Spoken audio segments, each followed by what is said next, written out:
थी कसौली में किस तरह की चर्चा हुई है और क्या दिशा निर्देश अब दिए गए हैं प्रभारी की तरफ से हिमाचल प्रदेश में खासकर? देखिए, ये पॉलिटिकल अफेयर कमेटी की मीटिंग थी और उसमें हमारे प्रभारी जो हैं राजीव शुक्ला जी वो आए हुए थे और बड़ी महत्वपूर्ण मीटिंग थी।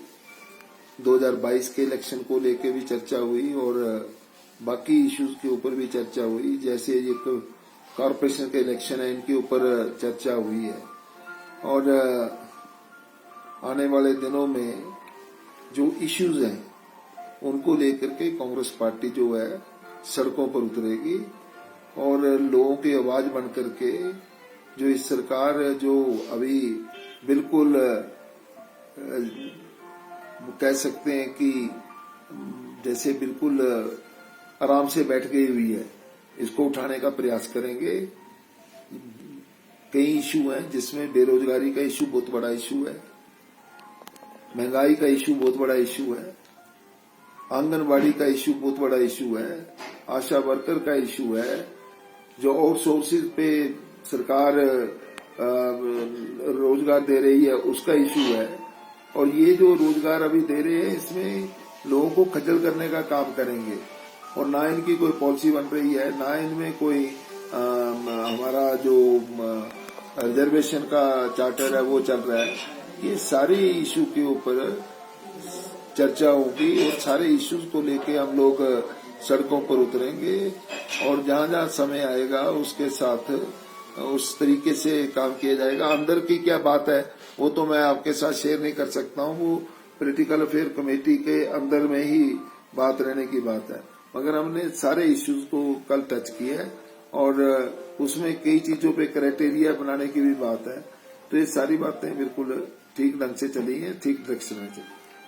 सर, विधानसभा में जो है राज्यपाल के अभिभाषण के बाद काफी हंगामा हुआ। 5 सदस्य जो है कांग्रेस के वो निलंबित किए गए हैं पूरे 70 के लिए और उनके ऊपर एफआईआर भी हुई है। सारे सिनेरियो को किस तरह से देखते हैं आप? देखिए, एक बीच में बात रह गई जो हमने कल बातें की, उसमें महिला सुरक्षा जो है वो भी हमारे लिए बड़ी महत्वपूर्ण बात है। महिला सुरक्षा के ऊपर भी कांग्रेस पार्टी पूरा इफेक्टिव कदम उठाएगी। और जहां तक बात आपने कही कि जो यहाँ पर हंगामा हुआ है उसमें कारण क्या रहे, मैं उसमें नहीं जाना चाहता हूँ। किसने इंस्टिगेट किया, किसने नहीं किया, कौन लोग थे जो उसमें शामिल थे, कौन लोग नहीं शामिल थे, किसने किसको धक्का मारा, किसने नहीं मारा, मैं इसमें नहीं जाना चाहता हूँ। मगर हम लोग देवभूमि में रहते हैं, हमारी एक रेपुटेशन पूरे हिंदुस्तान में है कि हम शांति प्रिय लोग हैं। और जहां तक राज्यपाल महामहिम की बात है, राज्यपाल साहब का कॉन्स्टिट्यूशनल पोजीशन है, उनको उनके सम्मान में कोई कमी ना हो, उनको कोई ठेस ना पहुंचे। इसलिए कांग्रेस पार्टी की तरफ से भी हम लोग भी जो भी हुआ है इसको खेद प्रकट करते हैं और ये जो सरकार है इसको भी खेद प्रकट करना चाहिए, क्योंकि राज्यपाल साहब को अंदर ले जाना स्पीकर चैम्बर तक ये काम सत्ता पक्ष का है, सरकार का है। सुरक्षित लेके जाना, सुरक्षित लेकर के आना और उनकी विदाई देकर के उनको उनके निवास स्थान तक पहुंचाना, ये कानून व्यवस्था और इंटेलिजेंस, ये इसका मतलब कहीं ना कहीं इनका फेलियर हुआ है। और क्या हुआ, कौन लोग उसमें शामिल थे। मगर एक बात मुझे समझ नहीं आती, ये राष्ट्रद्रोह का मुकदमा नहीं बनता है।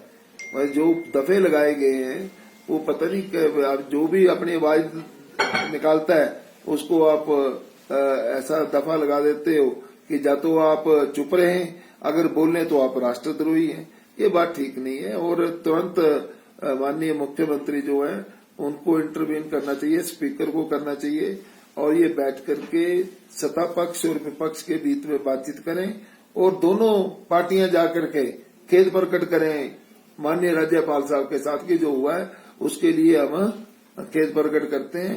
ये चीज रिपीट नहीं होना चाहिए। तो मेरा मानना ये है कि दोनों को इकट्ठे होकर के आपस में पहले सहमति बनाएं और फिर राज्यपाल साहब के पास जाएं एक डेपुटेशन में और उनके साथ जाकर के अपनी बातचीत को उनके खेद प्रकट करके वो उनको तसल्ली दिलाएं कि वे यहाँ पे ये कैसे एकदम हो गया या बाई चांस हो गया, पर ये चीज लोगों की नेचर में ऐसी चीज नहीं है।